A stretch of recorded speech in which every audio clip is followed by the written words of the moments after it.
সবাইকে পবিত্র মাহে রমজানের শুভেচ্ছা।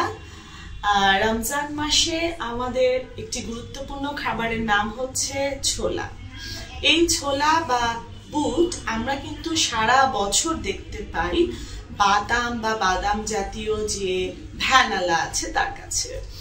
এই বুটটা কিন্তু কম বেশি আমাদের সবারই খুব বেশি পরিচিত। আমরা সেই বুটটা ভাজা অবস্থায় গ্রহণ করি, কিন্তু রমজান মাস আসলে যে বিষয়টা অনেক বেশি আমাদের কাছে একটি চাহিদা সম্পন্ন জায়গায় পড়ে সেটি হচ্ছে ছোলা। ছোলা আসলে সেদ্ধ করে খাওয়া যায়, রান্না করে খাওয়া যায়, ভুনা করে খাওয়া যায়, সবজির সাথে মিক্সড করে খাওয়া যায়, এমনকি খিচুড়িতেও ছোলা দিলে একটা অন্য ধরনের টেস্ট আসে। মূলত ছোলা আমাদেরকে প্রায় 100 গ্রাম থেকে আমাদেরকে প্রায় 164 থেকে 65 কিলো ক্যালোরি দিয়ে থাকে। এর মধ্যে কিন্তু আছে কার্বোহাইড্রেট, আছে প্রোটিন, অনেক ধরনের ফাইবার, মিনারেলস এবং ভিটামিন। ছোলার ভিতরে প্রোটিনই থাকে প্রায় 8 গ্রাম থেকে 7 গ্রাম পর্যন্ত এবং কার্বোহাইড্রেট থাকে প্রায় 27 গ্রাম পর্যন্ত। তো এই 100 গ্রাম ছোলা যখন কেউ গ্রহণ করছে সে কিন্তু সেই পরিমাণ কার্বোহাইড্রেট এবং প্রোটিন শরীরে ইনটেক করছে।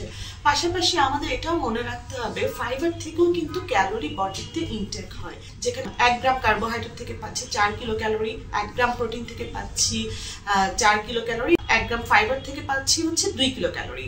সো এই ক্যালকুলেশনে যদি আসি তাহলে কিন্তু ওই 100 গ্রাম ছোলা থেকে আমরা টোটাল 164 কিলো ক্যালোরি পাচ্ছি।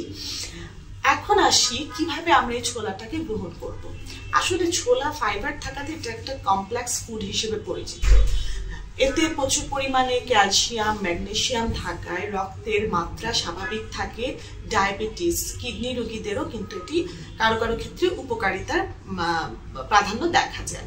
এখন এই পবিত্র মাহে রমজান মাসে যদি আপনার আপনজন কারোর কিডনি সমস্যা থেকে থাকে তাহলে তাকে ছোলা খাওয়া থেকে বিরত রাখেন, এটা তার জন্য স্বাস্থ্যসম্মত হবে। গর্ভবতী মায়েদের জন্য অনেক বেশি উপকারী। আর আমরা ছোলা থেকে অনেক রকমের মিনারেলসও পাচ্ছি, যেটা আমাদের শারীরিক বর্ধনের ক্ষেত্রে অনেক সুবিধা রাখছে।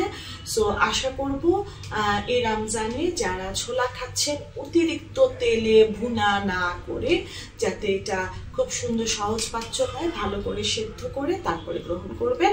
এবং অবশ্যই ছোলা আপনাকে অনেকক্ষণ ক্ষুধার্ত অনুভব থেকে দূরে রাখবে। ধন্যবাদ সবাইকে।